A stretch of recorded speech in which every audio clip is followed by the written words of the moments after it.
Hi, Scott here again, and we're at video 15 now, again looking at community vulnerability, but now looking at our cultural aspects.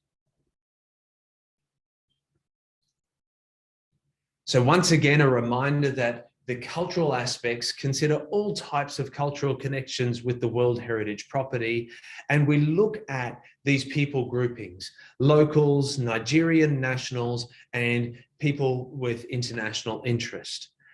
However, because this assessment is about identity, it doesn't require a use of or a visitation to the World Heritage Property. And that's a key distinction from the social connections. Once again, here we show for you some examples of how cultural connections may be impacted by a loss of World Heritage values due to the key climate stresses. And again, down the left-hand side of this table, there's the list of key values that are a reminder there to help inform your discussions and your thought process. However, emphasizing again, our analyses take place using the whole property, using all of the World Heritage values together, considered as one entity. Again, you'll see there's four groupings listed across the heading of the table there, derived from social science literature. And so these are some areas of focus to help your thought process. There are some aspects of cultural connections that are focused on the environment. Some aspects are focused on the people of the community. Some of the considerations might be focused on individuals, the self-focus, individuals themselves. Others may be focused on activities from which pleasure is derived. And so you'll see within there, we've given some examples of cultural connections and how they might be impacted by a loss of World Heritage values due to the key climate stresses.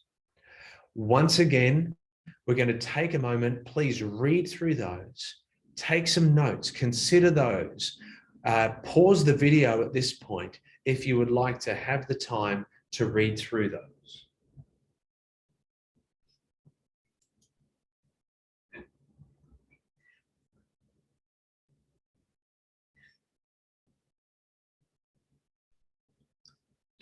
We've noted in the social video that there is a day 4 poll. There's a second section of the day 4 poll, which speaks specifically to these cultural connections. We're inviting from you to give one example each of cultural connections focused on the environment, focused on the people broadly, others, focused on individuals, a self-focus, and focused on pleasure that is derived from the cultural aspects of the property. Having given those examples, we then invite you to score the importance to the community of these 4 different aspects. And there's specific questions that come in that day 4 poll in response to this. Again, as an example from a previous implementation of the CVI, this is the kind of output that we are expecting to receive from your responses, and we'll look forward to showing those to you tomorrow. When we come to the breakout sessions for cultural dependency, we'll again follow the same procedure, which we hope you're becoming familiar with now. But here for cultural dependency, we're going to consider the future effect of the loss of World Heritage values due to the key climate stresses on the cultural identity associated with the property. So here, as we look at our worksheet, we again reflect on these different people groups, and here we focus in on our 4 areas of consideration. Thoughts, ideas, impacts that are related to individuals, self-focused, to other people, people-focused, to pleasure derived from the property, and that's the pleasure-focused, and the natural environment. We again note that these do not require a physical interaction with the location. Again, the first step in these assessments for dependency is to consider whether the impact would be a positive impact or a negative impact. And then following on from that, we ask the question of to what level is that dependence? Minimal, low, moderate, high. Again, there is space in the worksheet for you to enter the key aspects and elements of your discussions so that we can have those recorded as well as the scores themselves. For adaptive capacity, again, we consider the capacity now of the cultural identity component to adapt in the face of World Heritage values that are linked to the loss of World Heritage values due to the key climate stresses. Once again, adaptive capacity only has a positive direction to it.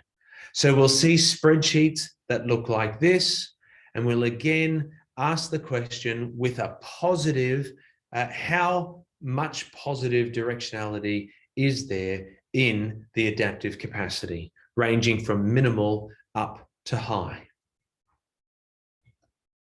Again, there are notes, a space for notes at the bottom of the worksheet. And again, our request to ensure that your notes from the discussions are recorded in there so that we can reflect on those as we bring the breakout groups information back together in plenary to complete our assessment of the community vulnerability. That outlines the last of the assessments that we'll be undertaking through the CVI process. And there will be some other things that we will discuss in our final plenary session in the workshop tomorrow.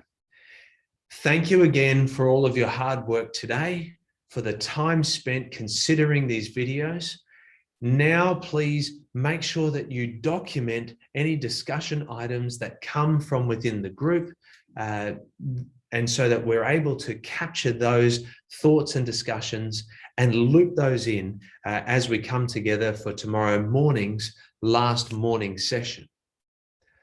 Finally, don't forget that we do need you to complete the day 4 poll by 5 p.m. today, WAT. And so we look forward to receiving and compiling those results to share with you tomorrow. Thanks again. We'll see you tomorrow.